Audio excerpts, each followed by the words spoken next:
বিয়ের দাবিতে মা খালা সহ প্রবাসীর বাড়িতে অনশনে বসেছেন এক নারী। রূপালী আক্তার নামে ওই নারী শরীয়তপুরের সৌদি প্রবাসী এবং তার প্রেমিক মাসুদ আহমেদ সাগরের বাড়িতে গত 5 দিন ধরে অনশনে বসেছেন।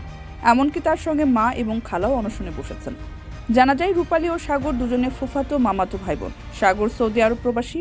মোবাইল ফোনে গত 2 বছর ধরে তাদের প্রেমের সম্পর্ক গড়ে ওঠে। পরে একটা সময় সাগর রূপালীকে বিয়ের প্রস্তাব দেয়। তখন রূপালীর মা বিয়েতে রাজি হননি, কারণ রূপালীর জন্য অন্যত্র বিয়ে ঠিক করেছিলেন তিনি। পরে যে কোনো কারণে রূপালীর বিয়ে ভেঙে যায়। গত শুক্রবার প্রবাসীর বাবা মা অন্য মেয়ের সঙ্গে তার বিয়ে ঠিক করবে এই শঙ্কায় রূপালীকে তার বাড়িতে আসতে বলেন।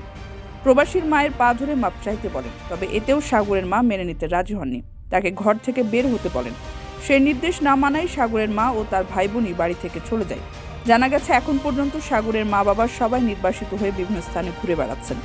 রূপালী ও তার মা খালা বাড়ি দখল করায় বাড়িতে ফিরতে পারছেন না তারা।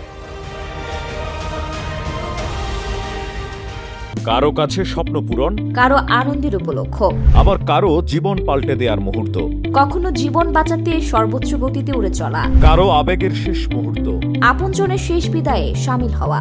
এমন সব ইচ্ছে পূরণে সর্বনিম্ন ভাড়ায় দ্রুতগতির বাহন প্রবাসীর হেলিকপ্টার। আপনার প্রয়োজনে যোগাযোগ করুন আমাদের হটলাইনে।